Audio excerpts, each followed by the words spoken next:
Ассалаумағалейкум баршаңызға. Бүгін YouTube арнамызда келесі трейдингке байланысты, яғни трейдингті үйренуге байланысты сабақтарымыздың кезекті бөлімі.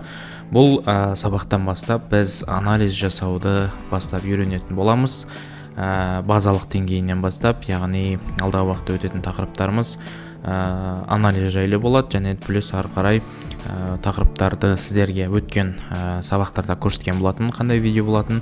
Ал егер де бұл видеоны бірінші рет көріп отқан болсаңыз, онда бұл видеоны каналға кіріп трейдингтің бірінші сабағынан бастап қарап шыққаныңыз дұрыс. Неге өйткені менің методикам бойынша келе жатқан өзімнің бастап келе жатқан трейдинг саласын үйретуге байланысты тегін сабақ. Енді бүгін сіздерге жалпы жеңілу және жеңу пайыздары деген тақырыпты ұсынамын. Ол жерде жалпы біз нарықта өткен сабақтарда білесіздер, лонг және шорт позиция бар дедік. Соның ішінде біз бағаның қай кезде, қандай уақытта, қандай бағада өсуі мүмкін немесе құлауы мүмкін екендігін біз әрине болжамаймыз, тек белгілі бір факторларға сүйене отырып анализ жасау арқылы бағаның қалай қарай кетуге мүмкіншілік жасап тұрғанын анықтай аламыз. Бірақ та оның өзінде де біз 100% ештеңеге көз жеткізе алмаймыз. Әрине біз адамбыз, біз болашақты білмейміз, тек өткендегі факторлардың, яғни адамдардың ойының сәйкес келуінен туындаған қозғалысты анықтай отырып, біз бағаның қалай қарай баратынын өзімізге анализ арқылы анықтасақ болады екен.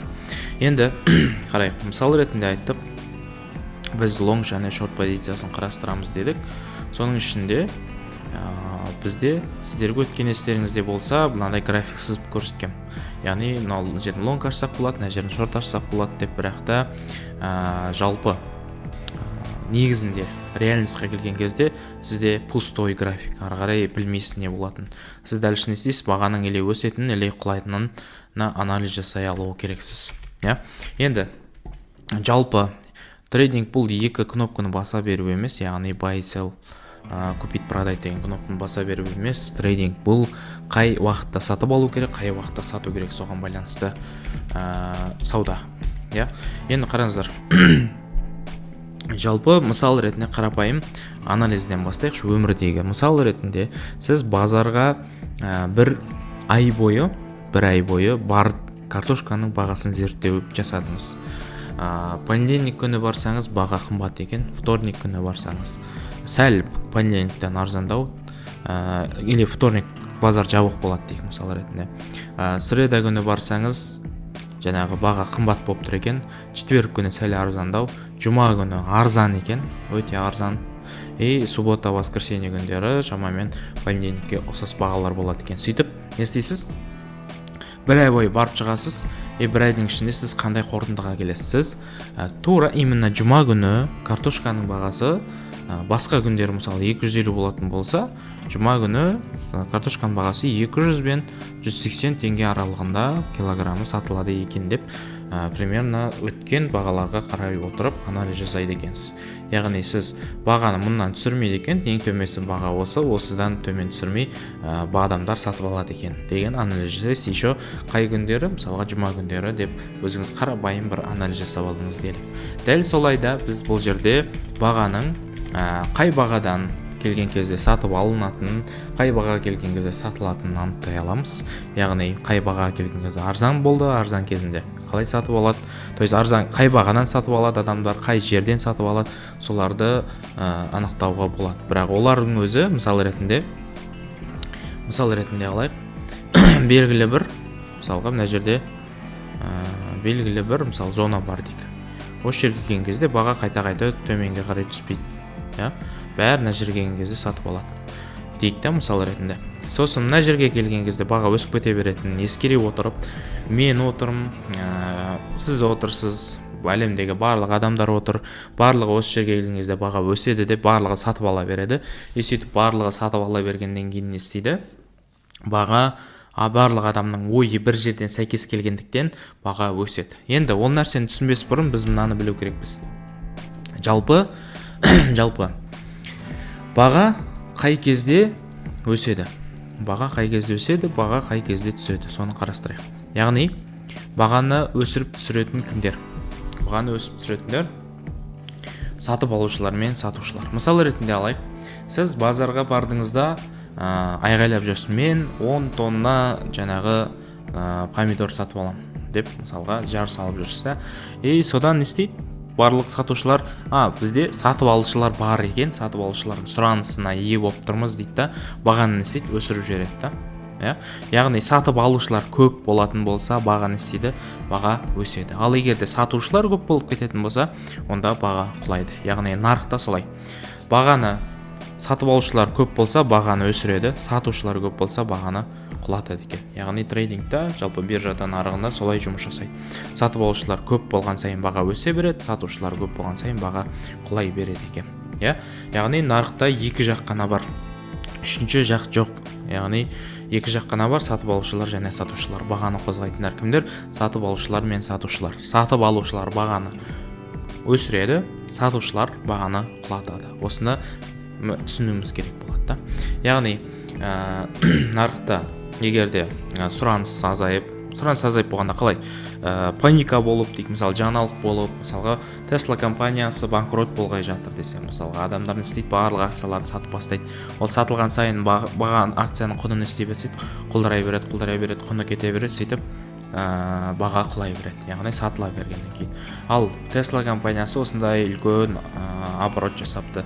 Алдағы уақытта мысалы осындай жоспар бар екен, өте мықты, осындай компания дамиды екен деген сияқты. Мысалы қарапайым ретінде сондай мысал болса не істейді? Баға бәрі дейді да, мынау өте жақсы өседі дейді да, барлығы сатып алады.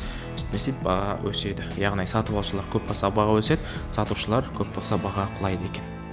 Яғни нарықта бізде екі жақ бар екен. Нарықты қозғаушылар осылар. Яғни біз бен сіз, енді біз крупный емеспіз, крупный бағаны қозғайтын кімдер? Крупный игроктар болып табылады. Енді мына нәрсені түсінейік.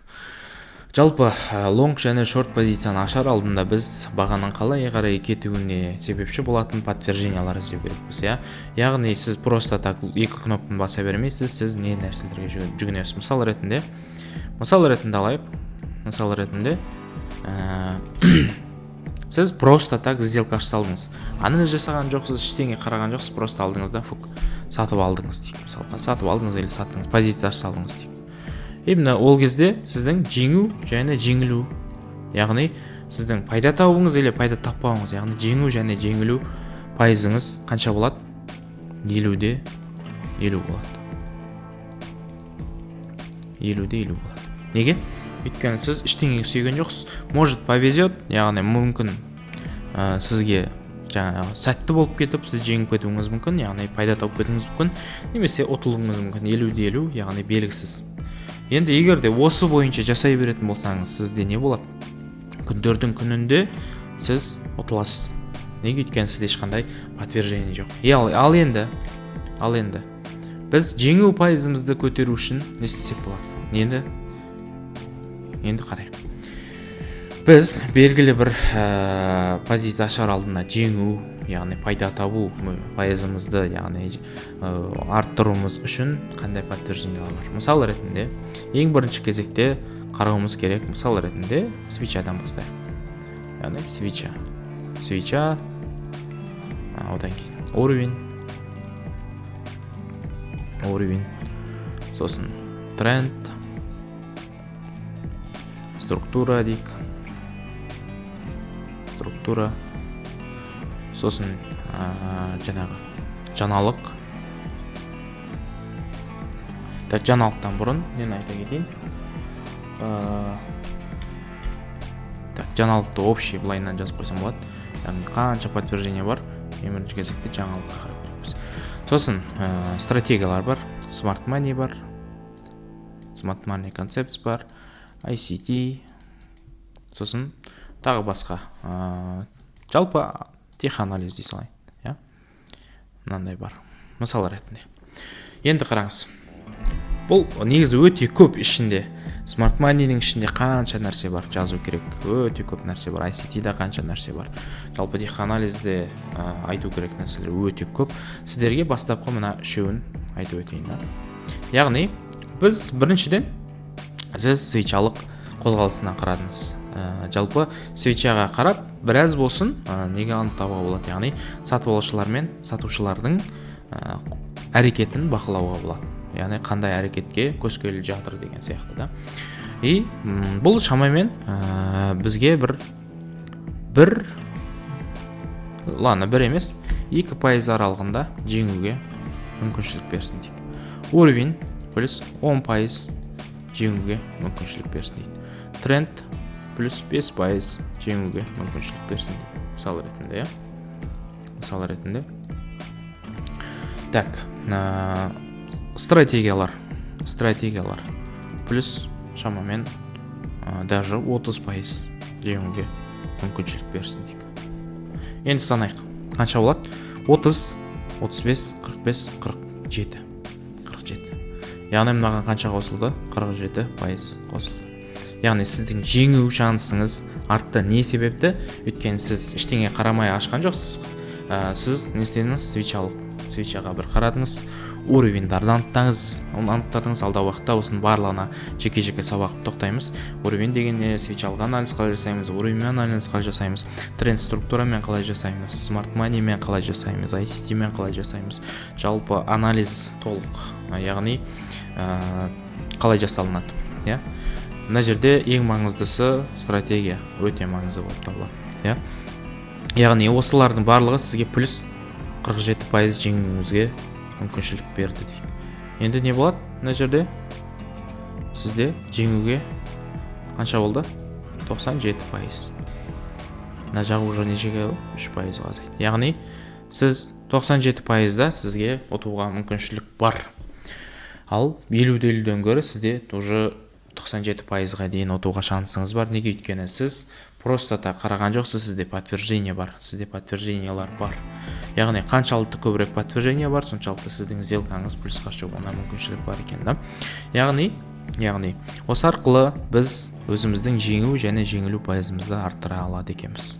Енді келесі сабақтарда біз осы әрбір тақырыпқа кезек-кезегімен тоқтайтын боламыз. Сондықтан видеоға лайк басып, комментарий жазып, қолдау білдірсеңіздер, келесі видеолар тезірек шығатын болады.